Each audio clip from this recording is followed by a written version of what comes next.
දස බල සමන්නාගතෝ භික්ඛවේ තථාගතෝ චතුහිච වේසාරජ්ජේහි සමන්නාගතෝ ආසභංඨානං පටිජානාති පරිසාසු සීහනාදං නදති බ්‍රහ්මචර්යං පවත්තේති ඉති රූපස්ස සමුදයෝ ඉති රූපස්ස අත්ථගමෝ ඉති වේදනාය සමුදයෝ ඉති වේදනාය අත්ථගමෝ ඉති සංඥාය සමුදයෝ ඉති සංඥාය අත්ථගමෝ ඉති සංඛාරං ඉති සංඛාරාය සමුදයෝ ඉති සංඛාරාය අත්ථගමෝ ඉති විඥානං ඉති විඥානස්ස සමුදයෝ ඉති විඥානස්ස අත්ථගමෝ තීති. දැයි පින්වතුනි, අද හැමදෙනාම මේ සූදානම් වෙන්නේ මේ උතුම් දුක නිවෙන මගින් විදක් ශ්‍රවණය කරන්න. ඉතින් මට මුලින් ආරාධනා කරනකොට මතක් කරේ, ඉතින් අපිට බොහෝ ධර්මානුශාසනාවන් ධර්මයේ අහන්න ලැබෙනවා. චතුරාර්ය සත්‍ය ඝටිත වූ දුක නිවෙන මගය තමයි අපිට අවශ්‍ය වෙලා තියෙන්නේ. ඒ සඳහා දහම් පඩිවිඩයක් අපිට ලබා දෙනවා නම් හොඳයි කියන ඉල්ලීමක් මතක් කරා. ඉතින් ඒ අනුව මේ පින්වතුන් යම් යම් ප්‍රමාණවලින් ධර්මය යම් යම් ප්‍රමාණයේ අවබෝධයක් තේරුම් ගත්තු පිරිසක් වෙන්න ඇති කියලා මම සලකා ගන්නවා. මොකද නිතර මාස් පතා මේ පින්වතුන් ධර්ම ශ්‍රවණය කරනවා. ඒ වගේම ගෙදර දොරේදීත් අපිට ධර්මය අහන්න ලැබෙනවා. ඉතින් Taman ශක්ති පමණකින් බණ භාවනා කටයුතු වල නිරත වෙන පිරිසක් ඇති. ඉතින් ඒ නිසා මම මේ දේශනාව සිද්ධ කරන්නේ මොනවත්ම ධර්මයේ දන්නේ නැති පිරිසකට නෙවෙයි. ඉතින් එහෙම පිරිසකට බණ කියනක ටිකක් කාලයක් අරගෙන අපි කරන්න ඕන දෙයක්. ඉතින් ඒ නිසා අවබෝධයක් නැතිම පිරිසකටත් නෙවෙයි, ඊටාම ඉහළ අවබෝධයක් තියෙන පිරිසකටත් නෙවෙයි, මධ්‍යම ප්‍රමාණයේ ධර්ම දැනුම තියෙන පිරිසයි අපි මේ ඉලක්ක කරගත්තේ. මොකද සියලු පිරිස ආවරණය කරනවා කියන එක අපි සාකච්ඡාවෙන් හෝ ඊට අමතරව තම තමන්ට ලැබෙන ධර්මයේ පණිවිඩයේ මත තමන්ට ඒ ධර්මයට ඒ දේශනාවට අනුකූලව හෝ එහෙම නැත්නම් තමන් කරගෙන යන බණ භාවනා කටයුත්තක් හෝ එදිනදා කරන ආමිෂය සීලමය හෝ තමන්ගේ පූජා පින්කම් කටයුතු වල ගැටලු හෝ ඒ ධර්ම අවසානයේ මේ පින්වතුන් අහන්න පුළුවන්. ඒකේ කිසිම ප්‍රශ්නයක් නැහැ. කුමන තමන්ට අවශ්‍යතාවය කුමන දහම් ගැටලුවක්ද ඒක ඇහිීමේ ඉඩකඩ අවස්ථාව මේ ධර්මානුශාසනාව අවසානයේ ලබලා දීලා තියෙනවා. ඒ වගේම කෙනෙකුට මේ ධර්මානුශාසනාව අනුසාරයෙන්ද අහගෙන යනකොට යම් යම් කරුණු නොතේරෙන තැන් තියෙනවා නම් ඒවා මතක තියාගෙන හෝ සටහන් කරගෙන හෝ ඒ තැන් මතු කරලා ඒ තැන් අවශ්‍ය නම් වැඩි විස්තර කිරීමක් වැඩි ආපහු ඒ විස්තර කිරීමක් අවශ්‍ය නම් ඒත් මේ පින්වතුන්ට නැවත අහගන්න පුළුවන්. ඉතින් ඒ නිසා ලෞතර සම්මා සම්බුදුරජාණන් වහන්සේ නමක් ලෝකේ සම්මුඛ වෙන්නේ ඊටාම කලාතුරකින්. අපි ඒක හොඳාකාරව දන්නවා. උපමාවක් වශයෙන් කිව්වොත් මහා සාගරයෙන් අපි දිය බිඳුවක් අතට ගත්තොත් ඒ දිය බිඳුව වගේ ප්‍රමාණයකට තමයි මේ ධර්මලාභය ලැබිලා තියෙන්නේ. මහා සාගරයේ ජල කඳ වගේ ප්‍රමාණයකට මේ ධර්මලාභය මේ දහම් පණිවිඩය ඇහින්නේ නැහැ. බුදුරජාණන් වහන්සේ දිනක් දේශනා කරනවා මේක උපමාවක, මහණෙනි මේ සත්ව විෂය අචින්ත්‍යයි. ඒක හිතලා ඉවර කරන්න පුළුවන් එකක් නෙවෙයි. මහමෝදේ ඉන්න සත්ව ප්‍රමාණය ගත්තාම යම් කිසි කෙනෙක් මේ දඹදිව තියෙන අතුපත් වැල් අඟල් 4 කෑලි වලට කඩලා මුළු දඹදිව පුරාවටම තියෙන ගස්කල් වල ගස්වැල් වල අතුපත් අඟල් 4 කෑලි වලට කඩලා මහමෝදේ ඉන්න ප්‍රාණීන්ට විතරක් තිබ්බොත් මේ කෑල්ල මේ ප්‍රාණියට මේ කෑල්ල මේ ප්‍රාණියට කියලා ඒ දඹදිව තියෙන අතුපත් වැල්ම ඉවර වෙලා යනවා. මහමෝදේ ප්‍රාණීන් තව ඉතුරු වෙනවා කියලා. ඉතින් ඒ තරම් මේ මහමෝදේ විතරක් ඉන්න තිරිසන් අපායට වැටිච්ච ඒ තිරිසංගත සත්වයෝ ඊට මෙහා ගොඩබිම අහස පොළව ඇසුරු කරගෙන ඉන්න සත්වයෝ තිරිසන් අපායේ ඉන්න සත්වයෝ අනන්තයි අප්‍රමාණයි. ඒ විතරක් නෙවෙයි අපිට නොපෙනෙන പ്രേත ලෝක, නිරය ආදී සත්වයන්, ඒ වගේම වෙනත් පිට සක්වලවල් වල ඉන්න සත්ව ගත්තාම මිනිස්යෝ වශයෙන් ඉපදුනත් බොහෝ සත්වයන් අන්‍යාගමික අන්‍ය රටවල ඉපදිලා මේ ධහම ඇහෙන්නේ නැති පරිසර වටපිටාවල් වල ඉන්නවා. මේ සියලු දෙනාම ගත්තාම ඊටමත් පිනට වාසනාවට අර මහා ජල කඳෙන් දියවිලක් හා ප්‍රමාණයකට තමයි මේ ධර්මලාභය අපිට ලැබුණේ. ඉතින් ඒ නිසා බොහෝ බුද්ධ ශාසන අපිට ඉක්ම වෙලා අහිමි වෙලා යන්න ඇති. නමුත් ඒ ගෞතම බුද්ධ ශාසනය අපිට තවම අහිමුනේ නැහැ.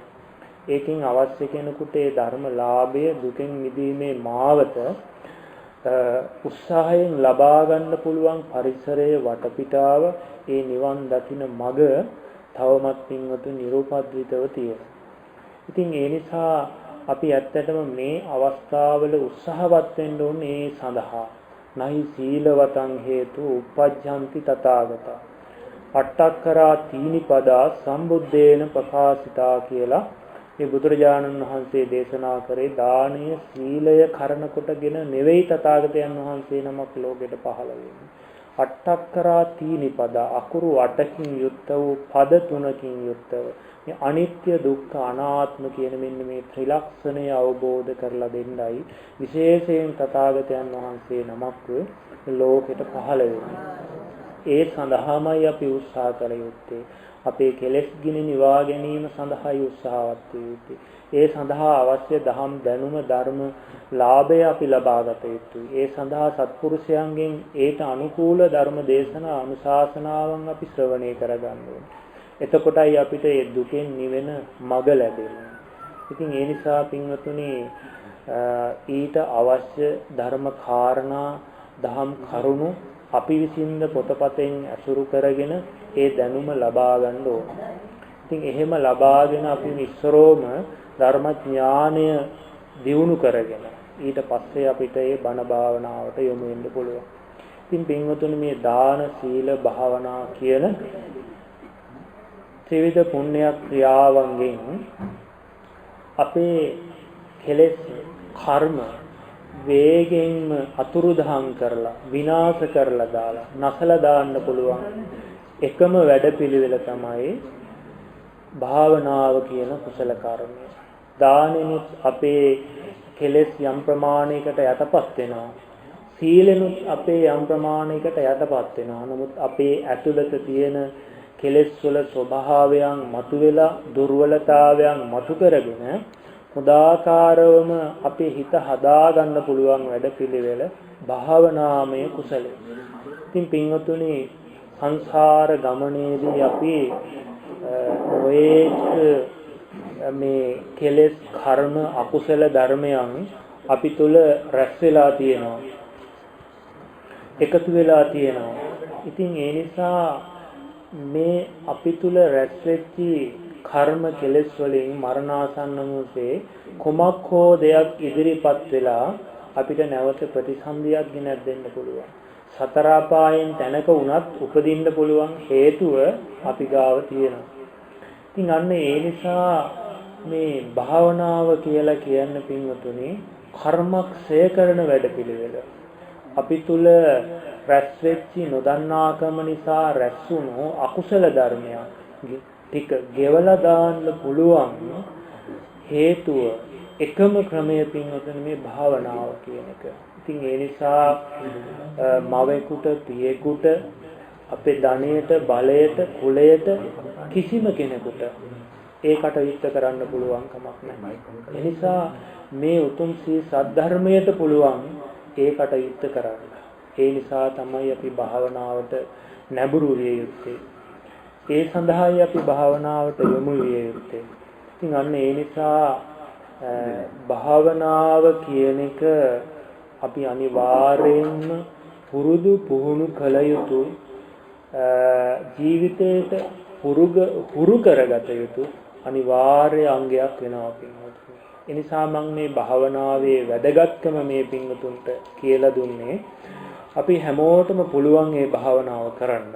කෙනෙකුට ඉඩක් නැහැ කියලා කියනවනම් ඒක නෙවෙයි කාරණාව. කෙනෙකුට කරදර වැඩි, gedara doraya ප්‍රශ්න කියලා කියනවනම් ඒකත් නෙවෙයි කාරණාව. කෙනෙකුට උවමනාව අවශ්‍යතාවය තියෙනවා නම් ඒකාන්තයෙන් පුළුවන් Tamante අවස්ථාව හිමි කරගන්න. ඒ නිසා පින්වතුනි මේ අපි භාවනාව කියලා කිව්වට ඒක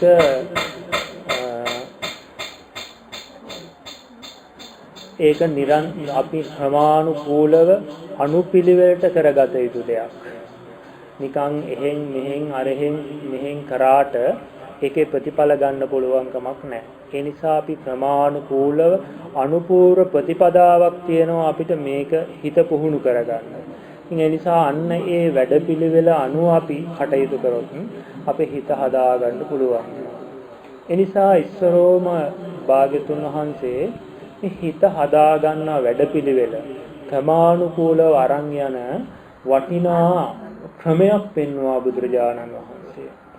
ඒක අපිට හම්බෙනවා මජ්ක්‍ධිම නිකායේ සූත්‍රයක් රතවිනීත සූත්‍රය කියලා. ඒ විසුද්ධි ක්‍රමයට හිත පිරිසුදු කරගෙන යන වැඩපිළිවෙලක් භාග්‍යතුන් වහන්සේ දේශනා කරා.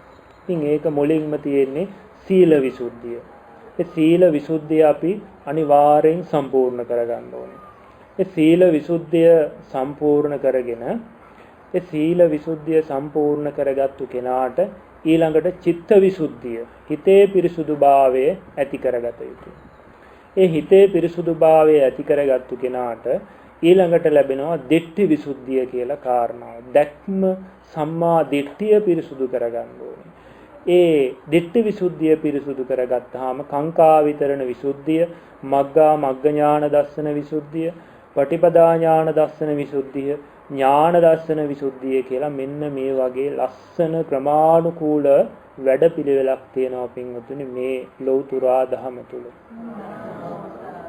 ඉතින් ඒ හැම විසුද්ධියක්ම සීලේ රකින්න, සමාධිය වඩන්න, ඒ දර්ශනේ ඇති කරගන්න නම් මුලින්ම අපි ගාව ඒ සම්මා දිට්ඨිය ඇති වෙලා තියෙන්න ඕනේ. එහෙම කෙනාටයි මේක තමන්ගේ දැක්මක් බවට පරිවර්තනය කරගන්න පුළුවන්. ඒ නිසා බුදුරජාණන් වහන්සේ මේ කරණීය මේත සූත්‍රයේ පෙන්වා දාලා දිට්ඨිංච අනුපගම්ම සීලවා දස්සනේන සම්පන්නෝ කාමේ සුවිනේය ගේදං නහි ජාතු ගබ්බසෙයං පුනරේති කියලා.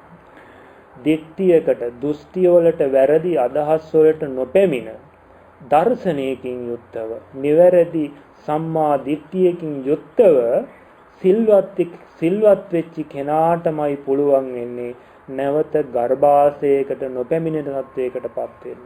කාමයන්ගේ තියෙන කෑදර බව අයින් කරලා නැවත ගර්භාෂයකට පැමිණෙන්නේ නැත්තේ කවුද?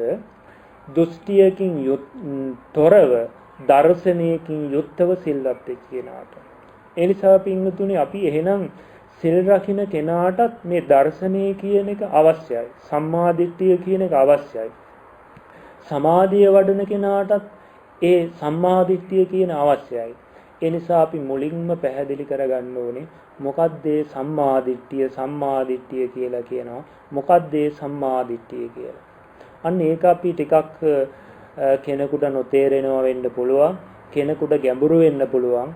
නමුත් ඒවා අපි හොඳ ආකාරව අහගෙන හිටියොත් ඒ සම්මා දිට්ඨිය පිළිබඳව නැවත අපි හිතා මෙනෙහි කරොත් ඒක අපිට පසු කාලෙක හෝ තේරුම් ගන්න පුළුවන් වෙනවා. ඉතින් ඒ නිසා අමාරු වුණත් අපි අහගන්න ඕනේ නිවැරදි ලෝකෝත්තර සම්මා දිට්ඨිය තමයි. අමාරු වෙන්න හේතුව පින්වතුනි අපි තවම ලෝකේ තුල ඉන්න අය නිසා. මේ ලෝකෝත්තර සම්මා දිට්ඨිය කියලා කියන්නේ ලෝකෙන් එතර වූ දර්ශනයක් කියන්නේ. ඉතින් ලෝකේ කෙනෙකුට මේක ටිකක් අමාරු වෙන්න පුළුවන්. නමුත් ලෝකේ ඉන්න කෙනා තමයි ලෝකෙන් එතර දේ අපි අවබෝධ කරගන්නේ. ඉතින් ඒ නිසා අපි බලමු ඒ සම්මා දිට්ඨිය කියන්නේ මොකක්ද කියලා. දැන් අපි ලෝකේ ඉන්න තැනක් තියෙනවා. මේ හැමෝම තම තමන්ට හිමි වෙච්චි පරිසරයක් වටපිටාවක් ලෝකයක් තියෙනවා. ඇහැ කන නාසය දිව ශරීරය මනස කියන මේ ආයතන 6 පරිහරණය කරමින් ගෙවල් දොරවල් යාන වාහන ඉඩකඩම් අභිදරුවන් ඥාතීන් රැකී ආරක්ෂා මේ විදිහට අපි ඉන්න ලෝකයක් තියෙනවා. ඉතින් මේ ලෝකේ තුල මේ විදිහට ගිහිල්ලා කවදාවත් අපිට මේ දැනුම මට්ටමින් සංසාර දුකින් නිදහස් වෙන්න බෑ. මොකද අපේ වයසට ගියපු අම්මා තාත්තගෙන් ආච්චිගෙන් ඇහුවොත් ඔබ මේ බලාපොරොත්තු වෙච්ච සැප සැනසෙල්ල ලැබුණද කියලා ඒ හැමෝම කියන්නේ සතුට සැනසෙල්ල ලැබුණේ නෑ කියලා. ඒ අපි මේ යන ක්‍රමයට කවදාවත් ඒ සතුට සැනසෙල්ල ලබන්න පුළුවන් කමක් නැහැ. ඉතින් ඒ නිසා මේ සතුට සැනසෙල්ල ලබන ක්‍රමයක් තියෙනවා. අන්න ඒ ක්‍රමේ මොකද්ද කියලා බුදුරජාණන් වහන්සේ දේශනා කරලා ඔන්න ඔය ජීවිතය දැන් ඔබ අප ජීවත් වෙන ක්‍රමේ වැරදි. ඔය විදියට ජීවත් වීමෙන් වෙන්නේ නිතර කර්ම කෙලෙස් සකස් වෙන එක.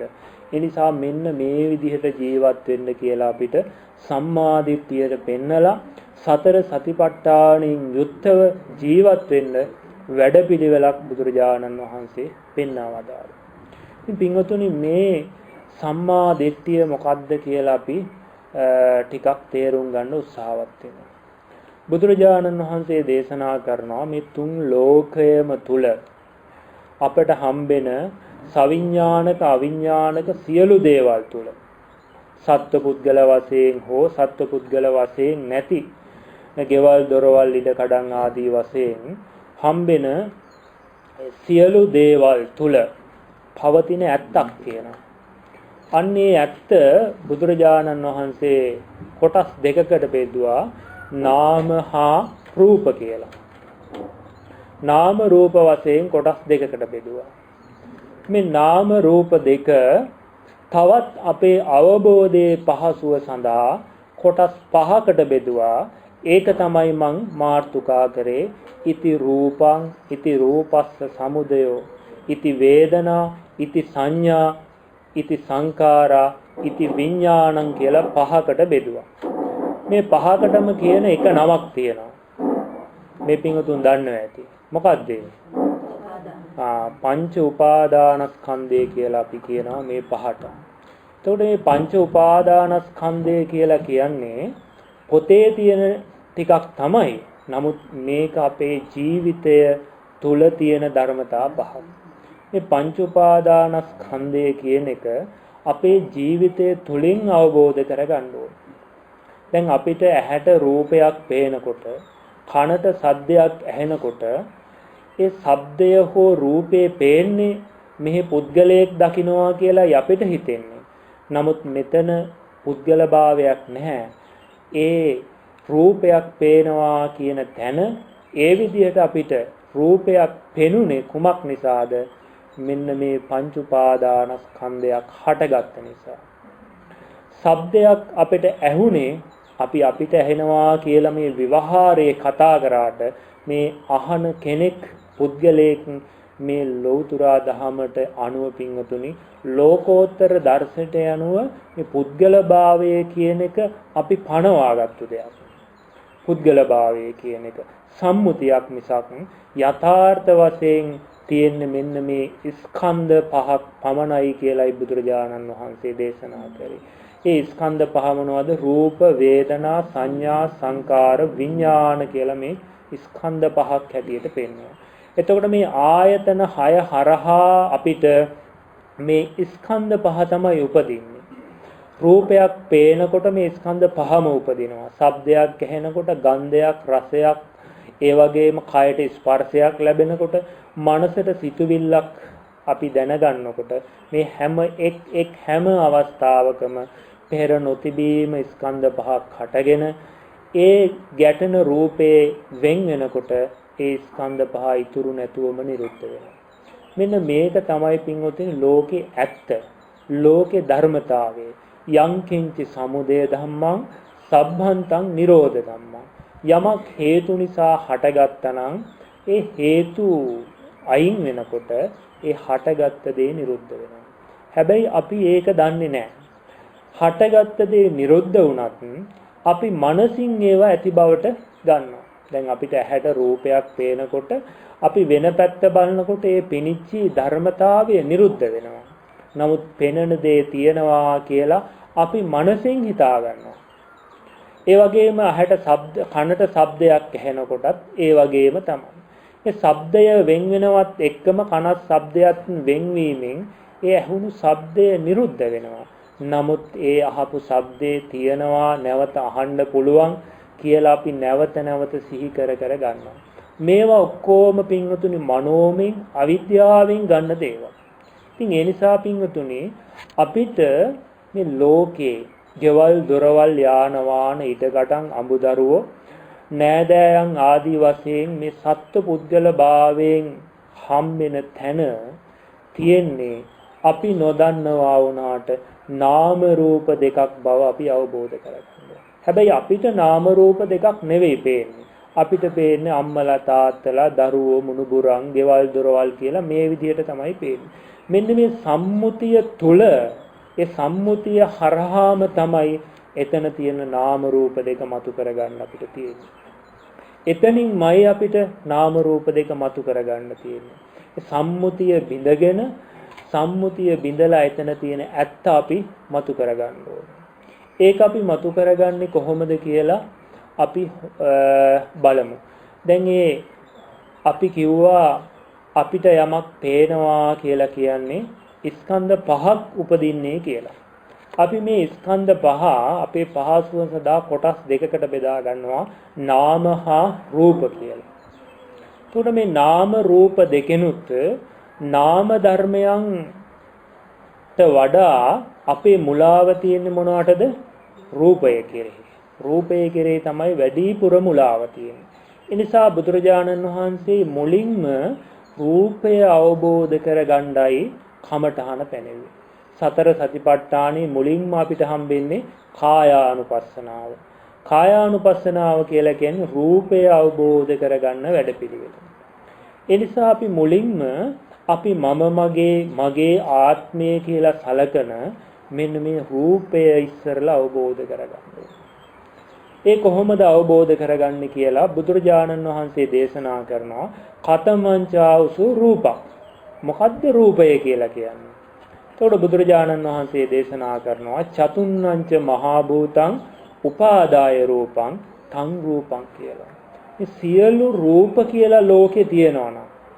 මේ කාම ලෝක, රූප ලෝක, ඒ වගේම සියලු ඒ තිරිසන් අපාය, പ്രേත ලෝක ආදී යම් තාක් ලෝකවල රූප හට ගන්නවා නම් රූප කියලා යමක් තියෙනවා නම් ඇහැට පේන, කනට ඇහෙන, ඒ වගේම දිවට, ඒ වගේම නාසයට, ශරීරයට දැනෙන, ඒ වගේම මනසට අපිට වැටහෙන යම් තාක් රූප ධර්ම තියෙනවා නම් මේ සියලු රූප සත්ව පුද්ගල භාවයෙන් තොර අනාත්ම වූ සතර මහා ධාතු රූප ටිකක් හා ඒහා බැඳුණු උපාදාය රූපයක් තමයි තියෙන්නේ කියලා බුදුරජාණන් වහන්සේ පෙන්වනවා.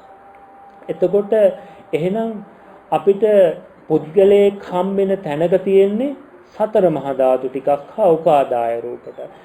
ඒ වගේම අපිට යමක් දෙයක් ගෙවල් දොරවල් කියලා හම්බෙන තැනක තියෙන්නේ මොනවද?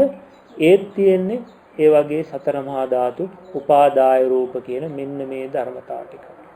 ඒ නිසා අපි මුලින්ම අපි මේ මම මගේ කියලා ගන්න මේ තමන්ගේ රූපෙට වැඩිපුර රැවටිලා ඉන්නවා. ඒ නිසා මුලින්ම අපිට මේ සත්ව පුද්ගල භාවය අයින් කරගන්න හොඳට මේ මම මගේ කියලා කියන කය අරමුණු කරගෙන ඒ අපිට පුළුවන් මේ රූපය තේරුම් ගන්න. ඒ නිසා බුදුරජාණන් වහන්සේ මේ රූපය තේරුම් ගන්න ක්‍රම දෙකක් පෙන්වවා වදාලා. එකක් තමයි ධාතු කර්මස්ථානය. අනිත් එක පිළිකුල් භාවනාව, පටික්කුල මනසිකාරය කියන එක. මෙන්න මේ දෙකෙන් පුළුවන් කෙනෙකුට මේ රූපය අවබෝධ කරගන්න. අපි මේ මගේ ආත්මය කියලා ගන්න අදහස. ඒක අපි කියනවා දෘෂ්ටියක් කියලා. වැරදි අදහසක්. මෙන්න මේ කෙලෙසේ අදහස නිසා තමයි පින්වතුනි සියලු දුක නිර්මාණය වෙලා තියෙන්නේ. මේ මම කියන සංකල්පය ඒක හුදු විපරිත දෘෂ්ටියක් විතරයි. අපි තුල ඇති කරගත්තු වැරදි අදහසක් විතරයි. මගේ කියන අදහස, මගේ ආත්මය කියන මෙන්න මේ කෙලෙස් තුන අපි ඒ භාග්‍යතුන් වහන්සේ සඳහන් කරනවා මෙතන තියෙන්නේ තණ්හා, දිට්ඨි, මාන කියන කෙලෙස් තුනක් තමයි තියෙන්නේ. මම කියන තැන තියෙන්නේ මාන්නය. මගේ කියන තැන තියෙන්නේ තණ්හාව. මගේ ආත්මය කියලා ගන්න තැන තියෙන්නේ දෘෂ්ටිය පින්වතුනි. මෙන්න මේ කෙලෙස් තුන තමයි අපි තුල ක්‍රියාත්මක වෙලා සියලු කෙලෙස් අකුසල් නිර්මාණය වෙලා මේ භව ගමන එහාට මෙහාට සසර ඇවිද්දමින් අපිව සංසාරේ දුක් විඳින්මින් ඇවිද්දවන්නේ. ඒ නිසා මෙන්න මේ මම කියන මගේ කියන සංකල්පය මේ වැරදිවට ගන්න අදහස අපි ටිකක් හරි ගෙවලා දාගත්තොත් පුදුමාකාර සැනසෙල්ලක් තියෙනවා පින්වතුනි. පුදුමාකාර නිවීමක්. ඒ निराமிස සතුට ඒ සැනසෙල්ල කවදාවත් භෞතික දෙයකින් ගන්න බෑ.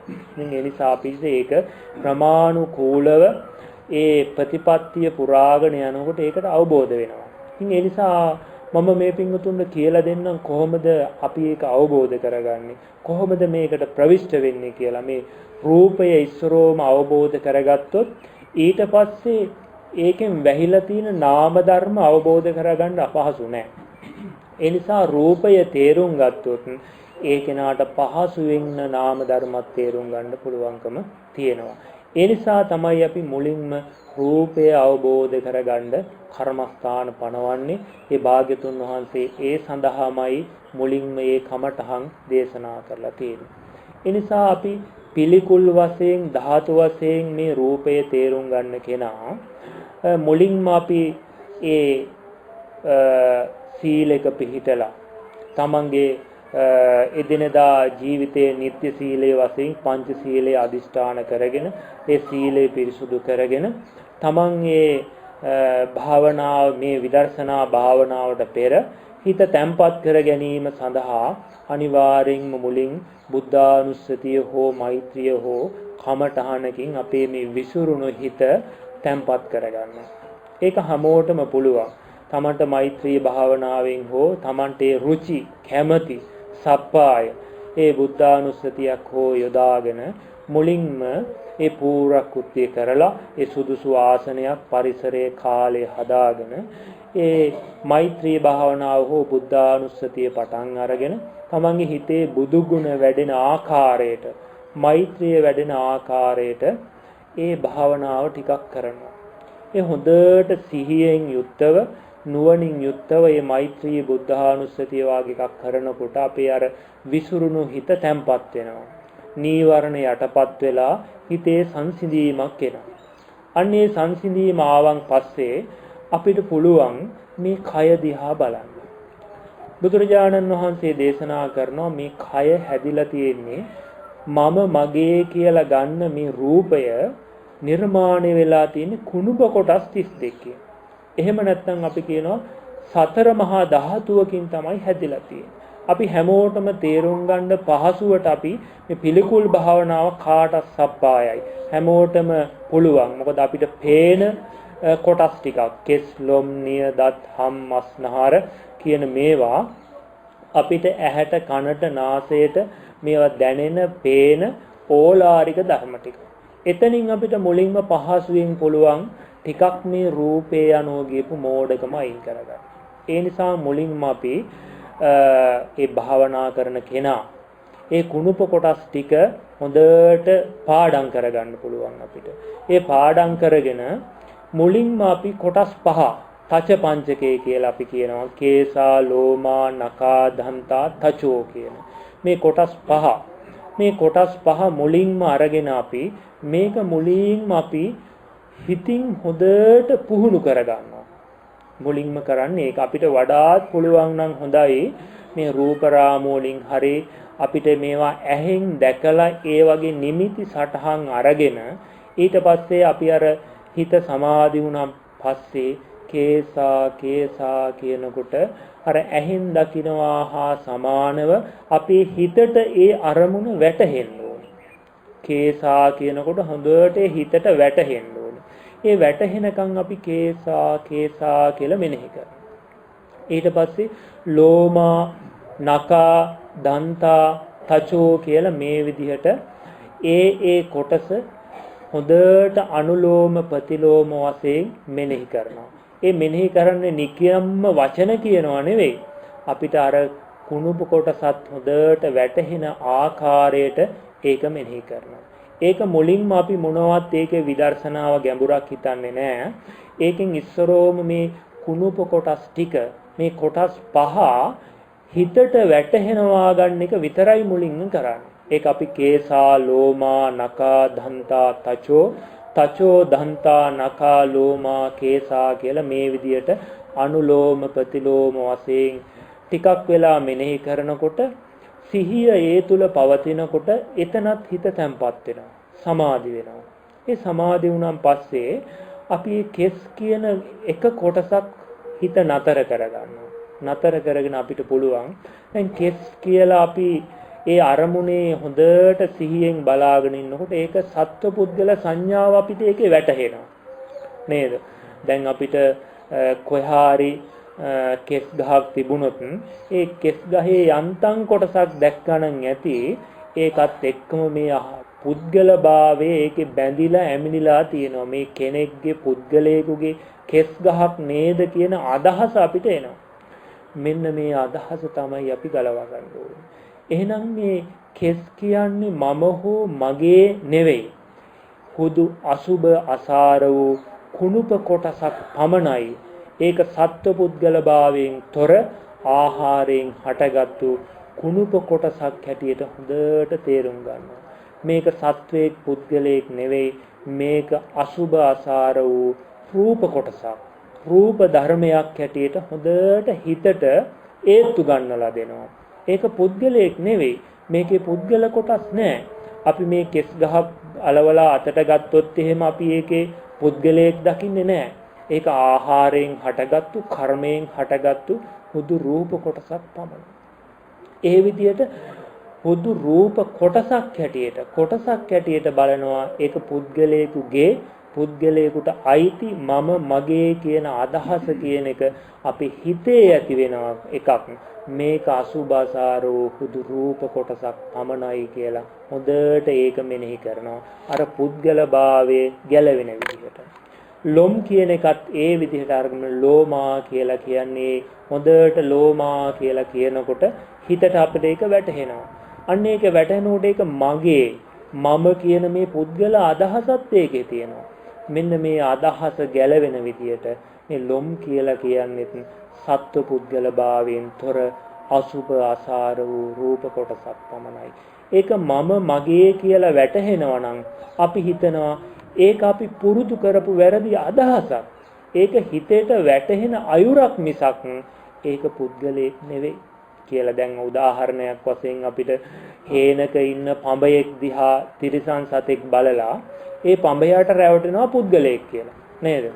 එතකොට ඒ තිරිසන් සතාට වැටහෙන එකක් මිසක ඒ පඹයා සත්වෙක් නෙවෙයි නේද? එතන තියෙන්නේ මොනවද? මුට්ටි ටිකක්, ලී කෑල ටිකක්, පිදුරු ටිකක්, කමිස කලිසම් හෝ ටිකක් විතරයි. එතන තියෙන ඒ කොටස් ටික නොදන්නාකම නිසා ඒ සතාට ඇති වෙන අදහසක් තමයි මිනිස්සෙක් සත්වෙක් කියලා.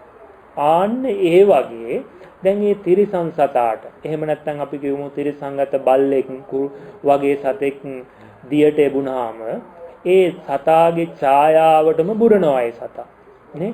එතකොට එතන තියෙන්නේ වතුරට වැටිච්ච ඡායා මාත්‍රයක් විතරයි. ඒ ඡායාවට ඒ සතා රැවටෙනවා තවත් බල්ලෙක් කියලා. දැන් මේ බල්ලා කියන අදහස තවත් බල්ලෙක් කියන අදහස තියෙන එකක්ද? නෑ. ඒ සතහට වැටෙච්ච වැරදි අදහසක් විතරයි. එතන තිබුණේ මොකද්ද? ඡායාවක් පමණයි. ඒ වගේම පින්වතුනි අර පඹයා කියන තැනත් බලන්න. ඒ මුවෙකුට හෝ තිරිසන් සතෙකුට මිනිස්සෙක් කියලා එහෙම හිතෙනකොටත් එතන තියෙන්නේ මොනවද? මුට්ටි ටිකක්, පිදුරු කෑලි ටිකක්, කෝටු කෑලි වැල් ටිකක්, පරණ කමිස කලිසම් ටිකක් විතරයි එතන තියෙන්නේ පින්වතුනි.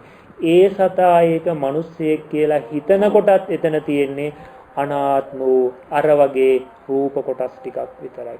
අන්න ඒ වගේ පින්වතුනි අපේ ශරීරෙත් මේ මම මගේ කියලා ගන්න මේ රූපකය දිහාත් අපිට වැටහෙන හුදු අදහසක් විතරයි පින්වතුනි.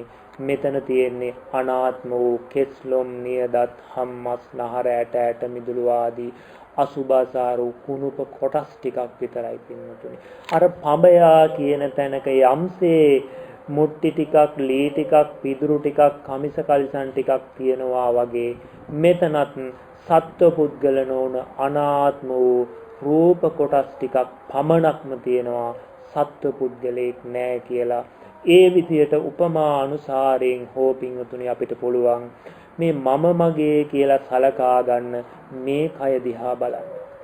ඒ විදිහට යා හිත සමාධිමත් කරගෙන මේ කය ඒ විදිහට බලනකොට ටික ටික එයාට මේ සත්ව පුද්ගල අදහස ගෙවෙන්න එයාට පේනවා හුදු අසුබ අසාර වූ කුණුප කොටස් ටිකක්ම තියෙනවා.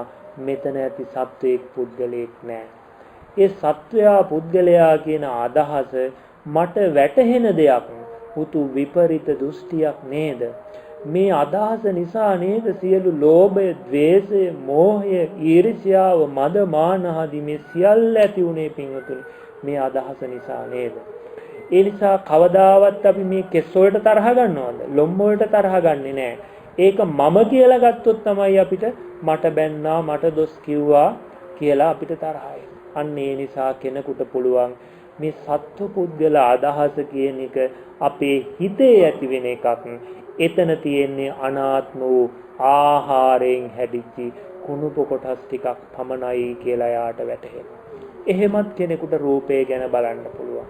ඊට පස්සේ එහෙම නැත්නම් තව කෙනෙකුට පුළුවන් කෙස් කියලා කියන්නේ හුදු තද ගතිය ලක්ෂණ කොට ඇති පඨවි ධාතු මාත්‍රයක් පමණයි.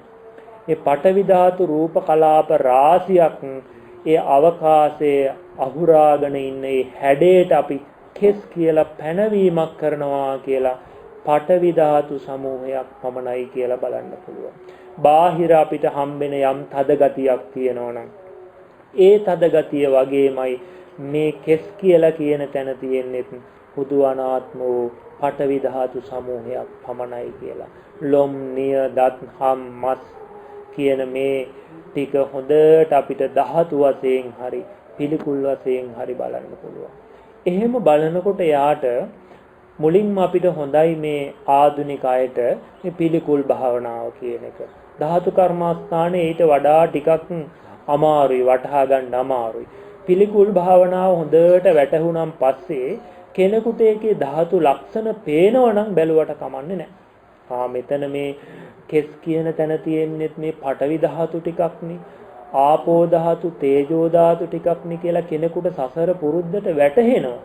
වැටහෙනවනම් ඒ අනුව එයාගේ යාට කමන්නේ. නමුත් මුලින් අපි පටන් ගන්නවා මේ කොටස් ටික කුණුප කොටස් අසුභාසාර හැටියට බලන්න. හැබැයි අපි බැලිය යුත්තේ ඒ කෙස් කියන සම්මුතිය බිඳෙන විදිහට.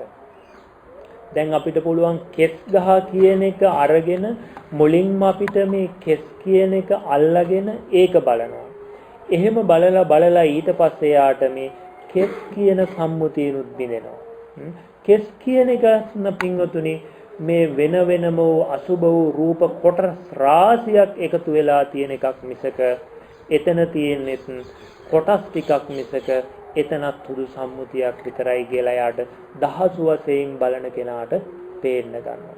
ඉතින් මේ විදිහට පිළිකුල් වශයෙන් හෝ ධාතු වශයෙන් හෝ එයා බලනකොට එහෙනම් මේ රූපය කියලා කියන්නේ සත්පුද්ගල නොවන අනාත්ම වූ ධර්මතා ටිකක්. මේ රූපයට සැප දැනෙනවද? රූපෙට සැප දැනෙන්නේ නැහැ. දුක දැනෙනවද? රූපෙට දුක දැනෙන්නේ නැහැ. ඒ වුණාට අපි හිතනවා කයට යමක් ගැටුනහම මට සැප දැනුණා දුක දැනුණා කියලා. ඒත් පින්වතුනි මේ හැමත දැනෙනවද මේක වේදනාව? හැමත වේදනාව දැනෙන්නේ නැහැ. මස් වලට, නහර වලට දැනෙන්නේ නැහැ. එහෙනම් රූපේ යන්නේ ඒ විදිහට තේරුම් ගන්නකොට යාට තේරෙනවා මේ රූපෙට සැප දුක් දැනෙන්නේ නැහැ.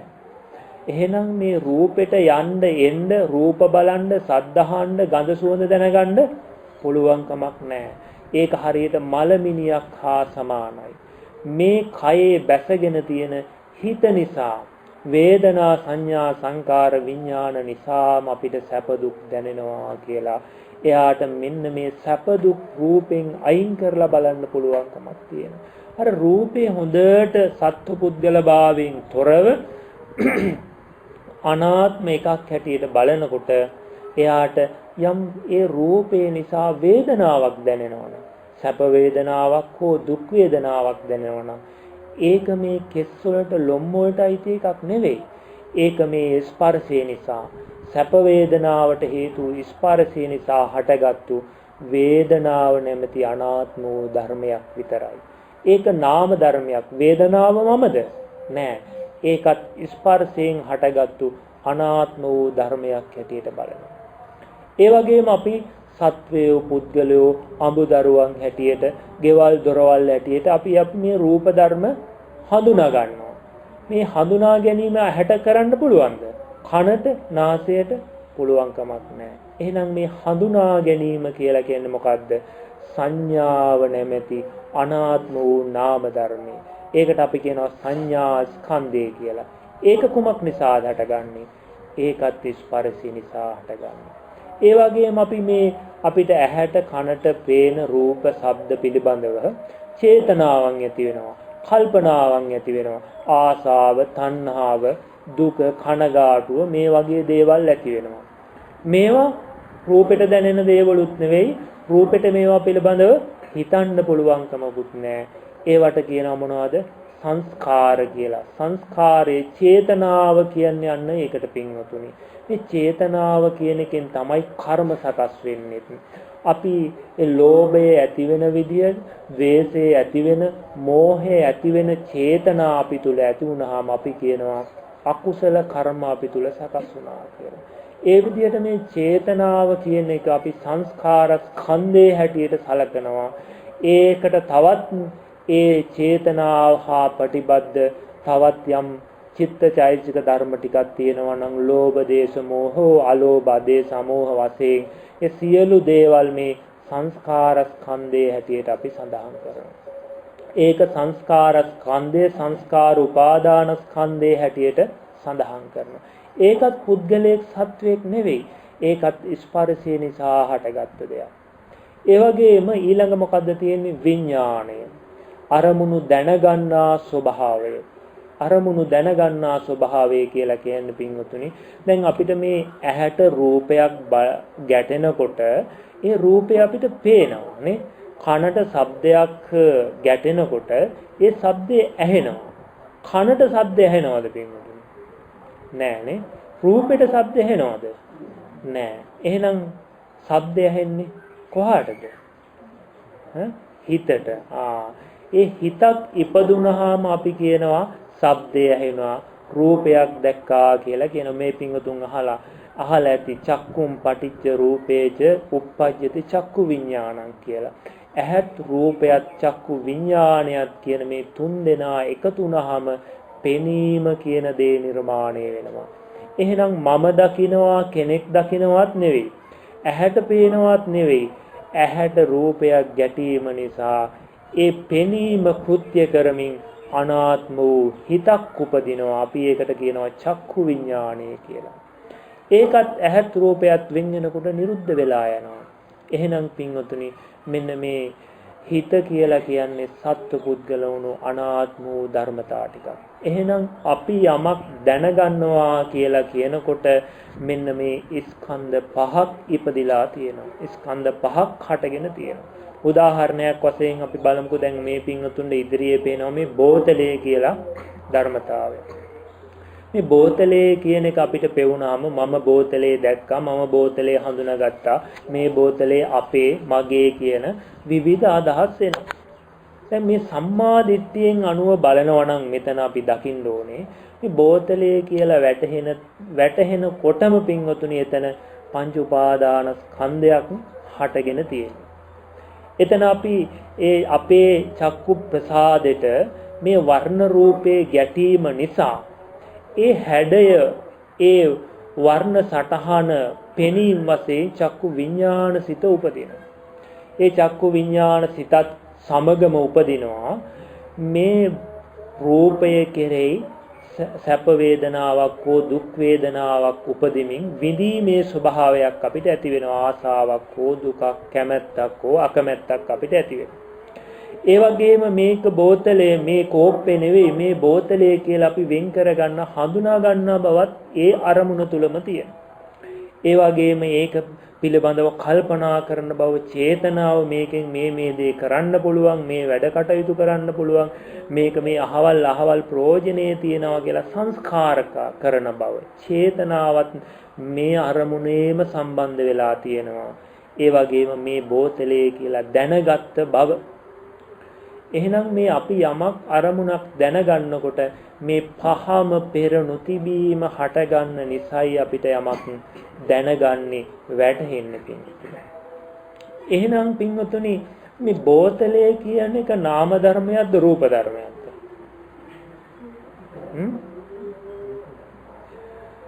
රූප ධර්මයක්. හැමෝම කියන්නේ රූප ධර්මයක්ද නාම ධර්මයක්ද? රූප ධර්මයක්. එතකොට මේ පින්වතුන් මම මුලින්ම මතක් කරා රූපය කියලා කියන්නේ මොකක්ද කියලා. රූපේ කිව්වහම කිව්වා චතුන්නංච මහා භූතං උපාදාය රූපං කියලා නේද? එතකොට අපි මේ උපාදාය රූප පැත්තකින් දැම්මහම මහා භූත කියලා ගමුකෝ. මේ මහා භූත කිව්වේ මොනවද? පඨවි, ආපෝ, තේජෝ, වායෝ කියන ඔය හතර. එතකොට බුදුරජාණන් වහන්සේ රූපේ හැටියට පෙන්වන්නේ මොනවද? ඔන්න ඔය ධාතු හතරක් තමයි පෙන්වන්නේ. දැන් එතකොට මට කියන්න මේ බෝතලේ කියන්නේ පඨවි ධාතුවද? බෝතලේ කියන්නේ ආපෝ ධාතුවද? බෝතලේ කියන්නේ තේජෝ ධාතුවද? වායෝ ධාතුවද? ඉතින් රූපේ කිව්වේ ඔය ටිකනේ. එහෙනම් බෝතලේ කියන්නේ රූප ධර්මයක්ද නාම ධර්මයක්ද? නාම ධර්මයක්. එතකොට බෝතලේ කියන්නේ රූප ධර්මයක් නෙවෙයි. නාම ධර්ම හැටියට පෙන්වනවා බුදුරජාණන් වහන්සේ මොනවද? වේදනාව, සංඥාව, සංකාරය, විඥානය කියන්නේ. බෝතලේ කියන්නේ වේදනාවද? එහෙනම් සංඥාවද? සංකාරයද? විඥානයද? මේකේ හිත එහෙම තියනවද? මං කිව්වේ මේ දැනගන්නවා කියන එක නෙවෙයි, මේ රූපේ විතරක් අපි වෙන් කරලා කිව්වොත් මේක පරමාර්ථ වශයෙන් නාම රූප දෙකකින් බෝතලේ කියන එක මොකටද අයිති? එතකොට වේදනාවත්, සංඥාවත්, සංකාරයත්, විඥානයත් වලින් කෝකද බෝතලේ කියන්නේ? සංඥාව. ඒ සංඥාව කියන එක ස්පර්ශය නිසා හිතේ හටගන්න එක. නේද? මේකේ සංඥා නෑ. සංඥාව අපේ හිතේ ඇති වෙනවා. අපි සංඥා බෝතලේ කියලා හඳුනාගන්නේ සංඥාවෙන් තමයි. මම කිව්වේ ඒක නෙවෙයි. දැන් විඥාණයෙන් තමයි අපි බෝතලේ කියලා දැනගන්නේ. ඒ දැනගන්න බව නෙවෙයි. මේ රූපය අපි තනි කරලා ගත්තොත්, වෙනම ගත්තොත්.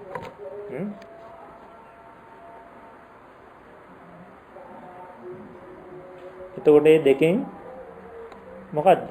දෙකමද?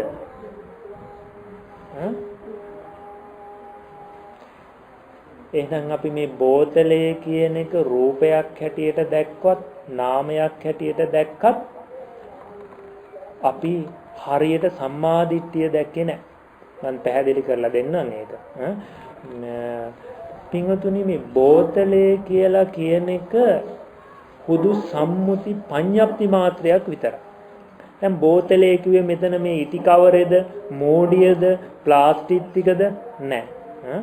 මේ අපි බෝතලේ කියන තැනක තියෙන්නේ පඨවි, ආපෝ, තේජෝ, වායෝ කියන ධාතු ටිකක් විතරයි. ඒක බෝතලේ නෙවෙයි. එතකොට මේ පඨවි, ආපෝ, තේජෝ, වායෝ කියන මේ ධාතු හතර යම් ආකාරයකට හැඩ ගැහෙනකොට, රාශි වෙනකොට අපි ඒකට කියනවා මොකක් කියලාද? බෝතලේ කියනවා. දැන් මේ ප්ලාස්ටික් ටිකම උණු කරලා අපිට බැරිද කප් එකක් හදන්න? එතකොට අපි ඒකට මොකක්ද කියන්නේ? කප් එක කියලා. ඒ වගේම මේ ප්ලාස්ටික් ඔක්කොම උණු කරලා අපිට පුළුවන් පෝච්චියක් හදන්න. එතකොට මොකක්ද කියන්නේ? පෝච්චිය කියනවා. එතකොට පෝච්චියවත්, කප් එකවත්, බෝතලේවත් රූප ධර්මයි නෑ. එහෙනම් ඒ ඔක්කොම හුදු සම්මුති පඤ්ඤප්ති මාත්‍රයක් විතරයි. එතන තියෙන ධාතු ටික යම් යම් ආකාරයකට හැඩ ගැහෙනකොට අපි ඒකට සම්මුති නම් පනවනවා. එතකොට සම්මුතිය ගලවලා අපි එතන තියෙන ඇත්ත දකින්න ඕනේ. අන්න ඒක තමයි අපි කිව්වේ මේ සම්මුතිය බිඳලා එතන තියෙන ඇත්ත දකින්න ඕනේ. එහෙනම් අපි ධාතු වශයෙන් රූපය බලන කෙනා අපි මේ රූපය දිහා අපි බලනවා ධාතු කර්මස්ථානයේ වඩන කෙනා මෙතන පඨවි ආපෝ තේජෝ ආයෝ කියන ධාතු හතරක් තියෙන්නේ කියලා. හැබැයි බෝතලේ ධාතු බැලුවොත් හරියනවද? නෑනේ. එහෙනම් මෙතන තියෙන්නේ පඨවි ආපෝ තේජෝ ආයෝ කියන ධාතු හතරක්. ඒ ධාතු අතර යම් යම් ආකාරයට හැඩ ගැහෙනකොට බෝතලේ කියන නම පනවනවා කියලා අපි අන්න ඒ විදිහටයි අපි රූපේ දැනගන්නේ. අපි කියමුකෝ මේ කෝප්පේ කියන එක මැටි කියලා. මේ මැටි ටික අපි එක එක ආකාරයට දැන් අපි මේ කෝප්පේ කියලා කියන එක මැටි ටික නෙවෙයි නේ. එතකොට දැන් මේ මැටි ටික ඒ ආකාරයට තියෙනකොට අපි ඒකේ නම් පනවනවා. දැන් මේක මේ වෙනත් ආකාරයකට දෙනකොට පීරිසිය කියනවා. ඒ මැටි ටික තව ආකාරයකට හැදෙනකොට මුට්ටිය, වළඳ මේ විදිහට නම් පනවනවා. එතකොට එහෙනම් මේ හැම එක එක ආකාරයකට හැඩ ගැහුණු එතන තියෙන මැටි ටික නේද? ඒ වගේ මැටි කියන තැන තියෙන්නේ පඨවි ආපෝ තේජෝ වායෝ කියන ධාතු ටිකක්. එහෙනම් මේ මුළු ලෝකෙම තියෙන ධාතු ටිකක් රූපේ හැටියට. ඒ ධාතු ටික ආකාර විකාර වෙනකොට යම් යම් ආකාරයකට හැඩ ගැහෙනකොට අපි ඒවට එක එක නම් පනවනවා. මෙන්න මේක තමයි අපි සම්මුතිය කියලා කියන්නේ. අන්නේ සම්මුතිය බිඳගෙන එතන තියෙන ඇත්ත දකින්න ඕනේ පින්වතුනි. ඒ ඇත්ත දකිනකොට අපිට සම්මුතිය අයින් වෙලා එයාට හම්බෙන්නේ පඨවි ආපෝ තේජෝ ආයෝ කියන ධාතු ටිකක්. ඒ ධාතුවට කෙනෙක් ඒකට බෝතලේ කියයි, කෙනෙක් කප් එක කියයි, කෙනෙක් මොනවා හරි තව ඕන දෙයක් කියයි. ඒවා කිව්වට ප්‍රශ්නයක් නැහැ. ඒ හැම තැනක තියෙන්නේ සත්ව පුද්ගල නොවුණු අනාත්ම වූ ධාතු ටිකක් හැටියට. අන්න ඒ විදිහටයි අපි රූපේ දකින්න ඕනේ. එහෙම නැතුව අපි මේ සම්මුතියට ගැට ගැහිලා සම්මුතියට කලවම් වෙලා දැක්කට හරියට රූපය අවබෝධ කරගන්නේ නැහැ. ඒ නිසා මම මේක මේ පින්වතුන්ගේ ප්‍රශ්න වශයෙන් ඇහුවේ අපි කොච්චර රූපේ බලන්න ගියත් මේ සම්මුතිය ඇතුළෙමයි බලන්නේ. සම්මුතියට දාලමයි බලන්නේ. සමහර විට අපි මේ තමන්ගේ කය කෙරේ තමන්ගේ කයේ මේ කෙස් ලොම් නිය දත් හම් මස් නාදදී මේ කොටස් ධාතු වශයෙන් කෙනෙක් බලනවා. ඒ බලනකොට ඒත් එයා කෙස් කියන එක ඇතුලේ තමයි ධාතු බලන්නේ. කෙස් කියන එකත් පින්වතුනි හුදු පඤ්ඤප්තියක් විතරයි. එතන තියෙන්නේ පඨවි ආපෝ තේජෝ ආයෝ කියන මේ ධාතු අතර යම් ආකාරයකට හැඩ ගැහෙනකොට කෙස් කියන සම්මුතිය පඤ්ඤප්තිය දෙනවා. ඒක හුදු පැනවීම මාත්‍රයක් විතරයි. කෙස් කියන තැනක් තියෙන්නේ පඨවි ආපෝ තේජෝ ආයෝ කියන රූප කලාප රාශියක් පමණයි තියෙන්නේ කියලා යා දකිනවා. අන්න එහෙම දකින කෙනා සම්මුතිය බිඳගෙන එතන තියෙන ඇත්ත දකිනවා. තේරුණාද? අන්න ඒ විදිහටයි අපි රූපේ දකින්න ඕනේ. අන්න ඒ විදිහට රූපේ දැක්කහම යාට මේ රූපේ පිළිබඳව එකම අදහසක් ඒකත්වයකට එනවා. මේ විවිධත්වය කියන්නේ කාම මට්ටම පින්වතුනි. ධාතු කියලා කියන්නේ සත්ව පුද්ගලවණු අසුභ ආසාර වූ හටගෙන නිරුද්ධ වෙන ධර්මතා ටිකක් කියලා දැක්කාම මොන ආකාරයෙන් ඇහැට පෙවුනත් කනට ඇහුනත් දිවට කයට ශරීරයට මනසට මොන ආකාරයෙන් අපිට රූප හම්බුණත් එයා ඒවා පිළිකුල් වශයෙන් හරි ධාතු වශයෙන් හරි බලනකොට එයාට මේවට කැමති මේවට අකමැති මේවා හොඳයි මේවා නරකයි කියලා එයාට වෙන් වශයෙන් කවදාවත් පේන්නේ නැහැ. ඔක්කොම හටගෙන නිරුද්ධ වෙන ඇති වෙලා නැති වෙලා යන අනාත්ම වූ ධර්මතා ටිකක් හැටියට පේනවා. අන්න එහෙම පෙවුනාම ඒ රූපය ඇසුරු කරගෙන ස්පර්ශනේසායම් වේදනාවක් ඇති වෙනවා නම් ඒ වේදනාව හැමත මස් වලට නහර වලට අයිති වෙන්නේ නැහැ. ඒ විදිහටත් වේදනාව හොඳට දකිනවා. දැන් අපිට භාවනා කරනකොට හෝ මේ පින්වතුන් මේ ඉඳගෙන ඉන්නකොට කකුලේ වේදනාවල් දැනෙනවා. අපි හිතනවා කකුලේ කැක්කුම කියලා, ඔළුවේ කැක්කුම කියලා අපි නම් කරනවා. නමුත් කැක්කුම දැනෙන්නේ කකුල කියලා කකුලේ කැක්කුමයි නම් අපි ඇහුවොත් එහෙම හැමත දැනෙනවද? මස් වලට දැනෙනවද? ලොම් වලට දැනෙනවද? ලේ වලට දැනෙනවද? කියලා ඇහුවොත් නෑ ඒක කිසිවකටත් දැනෙන්නේ නෑ. කකුල කියලා කිව්වේ අපි ওই ටිකට. නමුත් ඒවට දැනෙන්නේ නෑ. එහෙනම් මේ වේදනාව කියලා කියන්නේ ඒ රූපය ඇසුරු කරගෙන පවතින රූපෙට අයිති නැති අනාත්ම වූ නාම ධර්මයක් පමණයි කියලා. අන්නේ විදියට අපි රූපෙන් ගලවලා එතන තියෙන වේදනාව මතු කරගන්න. සංඥාව කියන එකත් එහෙමයි. හඳුනනවා කියන එක මේ ඇහැට කනට නාසයට අයිති දෙයක් නෙවෙයි. ඒක මේ හිතේ යෙදෙන පොදු චෛතසික ධර්මයක් ස්පර්ශ නිසා හටගන්න. චේතනාවත් එහෙමයි. සංකාරේ විඥානයේ කියන මේ විදිහට මේ නාම ධර්ම ටිකත් අපි අවබෝධ කරගන්න රූපෙන් වෙන් කරලා. අන්න එහෙම බලනකොට යාට ටික ටික බලාගෙන යනකොට යාට මේ නාම රූප දෙක වෙන් වෙලා පේනවා. වේදනාව රූපෙන් අයින් වෙලා රූපේ වේදනාවෙන් අයින් වෙලා හොඳට මෙයාට මේ නාම රූප දෙක එකට හටගත්තත් වෙන් කරලා බලන්න පුළුවන් හැකියාවක් වෙනවා. මෙන්න මේකට අපි කියනවා නාම රූප පරිච්ඡේද ඥානය කියලා. නාම රූප වෙන් කර ගැනීමේ නුවණ. ඒක තමයි අපි මේ භාවනාවේ ඉස්සරෝම ඇති කරගන්න නුවණ. ඔය දෙක ඇති කරගත්තේ නැත්නම් ඉදිරියට කවදාවත් යන්න පුළුවන් කමක් නැහැ. ඒ නිසා මේ නාම රූප දෙක වෙන් කරගන්න නම් මුලින් හොඳට අන්න අර රූපය සම්මුතියෙන් වෙන් කරලා බලා ගන්න ඕනේ. එහෙම වුණාම යාට රූපේ පේනවා. රූපේ දැක්කොත් මෙයාට නාම ධර්ම ටික මතු කරගන්න පුළුවන්කමක් තියෙනවා. මේ විදිහට නාම රූප දෙක මතු කරගත්තු කෙනා ඊළඟ බලනවා මේ නාම රූප ධර්මයෝ ඉබේ ඇති වෙච්ච ඒවාද මම ඇති කරගත්තු දේවල් වල කවුද ඇති කරේ? අන්න එතකොට යාට පේනවා මේ නාම රූප කියන ඒවා ඒ මොහොතේ ඒ ප්‍රත්‍යයෙන් හටගත්ත දේවල්. එතකොට යාට ප්‍රත්‍ය හැටියට පේනවා කම්ම චිත්ත ඍතු ආහාර කියලා හතර ප්‍රත්‍යක් පේනවා මේ රූපේ හට ගැනීමට. නාම ධර්මයන් හට ගැනීමට වේදනා සංඥා සංකාර හටගන්නේ ස්පර්ශය නිසා කියලා දකිනවා. විඥානය හටගන්නේ නාම රූප දෙක නිසා කියලා මෙන්න මේ විදිහට ප්‍රත්‍ය දකිනවා. කෙනෙක් පුද්ගලයෙක් ඇති කරනවා නෙවෙයි. මේ ප්‍රත්‍ය නිසා හටගන්නේ. එහෙනම් ප්‍රත්‍ය නිසා යමක් හටගත්තනම් ඒක ප්‍රත්‍ය නැති වෙනකොට නිරුද්ධ වෙනවා පින්වතුනි. ඒ නිසා සමහර දේවල් තියෙනවා පින්වතුනි අපිට සමහර හිතුවිලි උපදිනවා. අපි එක එක දේවල් දැනගන්නවා. මේ හිතින් දැනගන්න දේ ස්නේහකින් නිරුද්ධ වෙලා යනවා. තව හිතක් උපදිනකොට අර දැනගත්තු හිත නිරුද්ධ වෙලා. නමුත් අපි මේ නිරුද්ධ වෙච්ච දේ මනසින් අල්ලාගෙන කොයිතරම් වෙහෙසෙනවද? කොයිතරම් කෙලෙස් ඇති කරගන්නවද? උදාහරණයක් වශයෙන් කෙනෙකුට අපි කියමු කෙනෙකුට දොස් කියපු එක. ඒ දොස් කීම වගේ අපිට යම් සද්දයක් ඇහුණා නම් බනිනවා කියලා ඒ බැනීම අවසාන වෙනකොට අපි සම්මුතියේ කතා කරත් ඒක එතනින් නිරුද්ධයි. නේ? ඒ හිත නිරුද්ධයි. නැවත උපදින්නේ නැහැ. නමුත් අපි මේවා හිතින් අල්ලාගෙන කොයි තරම්නම් අපි වෙහෙසෙනවද? කෙලෙස් ඇති කරගන්නවද? එහෙම හිතනකොටත් අපි ඒක හිතා දුක් විඳින කොටත් පින්වතුනි ඒ හිත නිරුද්ධ වෙලා අවසන් වෙලා. ඒ නිසා පින්වතුනි මොන ආකාරයේ දැනීමක් ආවත් මොන ආකාරයේ ශෝක පරිදේව දුක් දුම්නස් වශයෙන් හෝ මොන ආකාරයේ චේතනාවක් අදහසක් ආවත් ඒ හැම වැටහීමක්ම එක චිත්තක්ෂණ මාත්‍රයක් විතරයි තියෙන්නේ. එක චිත්තක්ෂණයයි හටගත්තු සැනින් බිඳිලා යනවා. නමුත් ඒක අපි නොදන්නා ගම නිසා දැකපු දේ අහපු දේ දැනගත්තු දේ කියා අපි නැවත නැවත අතීත අනාගත වශයෙන් සිහි කර කර අවිද්‍යාවෙන් අපි කෙලෙස් ඇති කරගන්නවා.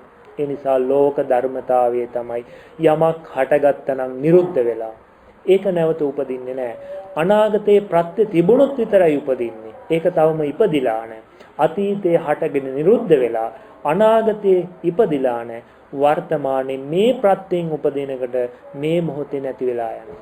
ඕක තමයි පින්තුනේ දහම් මැස යං කිංචි සමුදය ධම්මං සබ්බන්තං නිරෝධ ධම්මං කියලා පෙන්වන්නේ. යමක් වර්තමානයේ හටගත්තනම් ඒ හටගත් සැනින් බිඳිලා යනවා පින්තුනේ. මෙන්න මේ නාම රූප දෙක මතු කරගෙන මේකේ ප්‍රත්‍ය ස්වභාවය මතු කරගත්ත කෙනාටම පින්වතුනි අන්නර කියන දහම් ඇස ධර්මඥානේ ධම්ම චක්ඛුව පහළ වෙනවා කියලා බුදුරජාණන් වහන්සේ දේශනා කළා. ඉතින් ඒ නිසා පින්වතුනි මෙන්න මේ දිට්ඨි විසුද්ධිය කියන එක තමයි මේ පින්වතුන්ට මේ මතක් කරේ. මේක අනිවාර්යෙන් අපි නිවන් දකින්න නම් අනිවාර්යෙන්ම සම්පාදනය කරගන්න ඕනේ. මේක සම්පාදනය කරගත්තොත් පින්වතුනි එයාට ඊතුරු ටික කරගන්න අපහසු නෑ. මේ මූලික අවබෝධයේ මේ දර්ශනීය විතරයි අමාරු. මම දැන් අපි මතක් කරේ මේ සම්මුතියෙන් ගලවා ගන්නවා කියන එක හරි අමාරුයි. මොනවා හරි මේ සම්මුතිය වලට අපි පැටලෙනවා.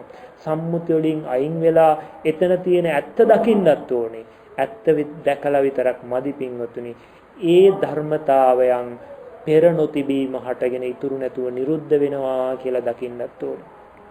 පඨවි ධාතු කියලා දැකලා අපි ඒ පඨවි ධාතු ඇති බවට ගත්තොත් ඒත් වැරදි. අන්න ඒ නිසා මේ ධාතු නාම රූප කියන ධර්මයොත් ඒ මොහොතේ හටගෙන නිරුද්ධ වෙන බව දකින්නත් ඕනේ පින්වතුනි. මෙන්න මේ ධර්ම චක්‍රය බුදුරජාණන් වහන්සේ නමක් මතු කරලා දෙන්න සාරා සංකීය කල්පලක්ෂයක් අපේ ගෞතම බුදුරජාණන් වහන්සේ පාරමී පිරුවා.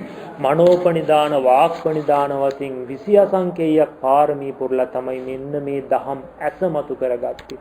ලෞතුරා බුදු කෙනෙකුට විතරයි පින්වතුනි මේ වැහිලා තියෙන මේ මුලා වෙලා තියෙන මේ දහම් ඇස මතු කරලා දෙන්න පුළුවන් වෙන්නේ.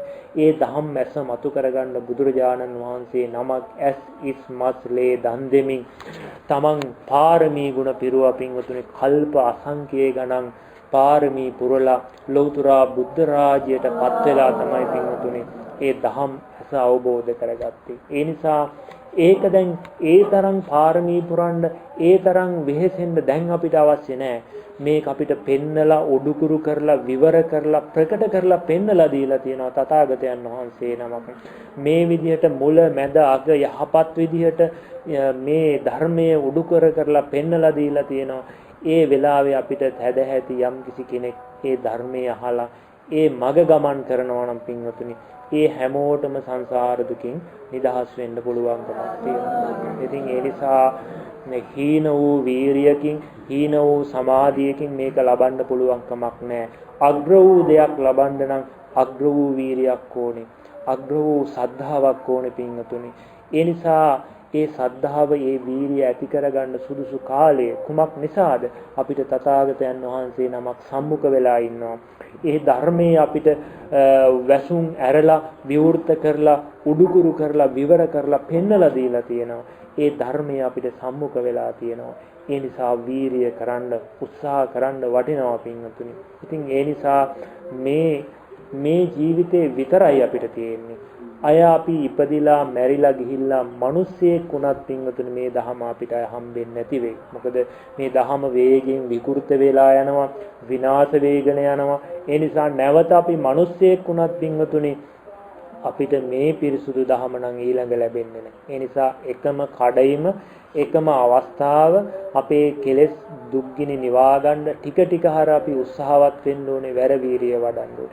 අමාරු තමයි භාවනාව කියන එක අමාරුයි කියලා කියන්නේ පින්වතුනි ඒ ධර්මයේ තියෙන ගැඹුරු බව හින්දා නෙවෙයි, අපේ කෙලෙස් වැඩි නිසා අපේ නීවරණ වැඩි හින්දායි අපිට භාවනාව අමාරු වෙලා තියෙන්නේ. ඒ අමාරුකම අපි කාටත් මුලින් උරුම වෙනවා.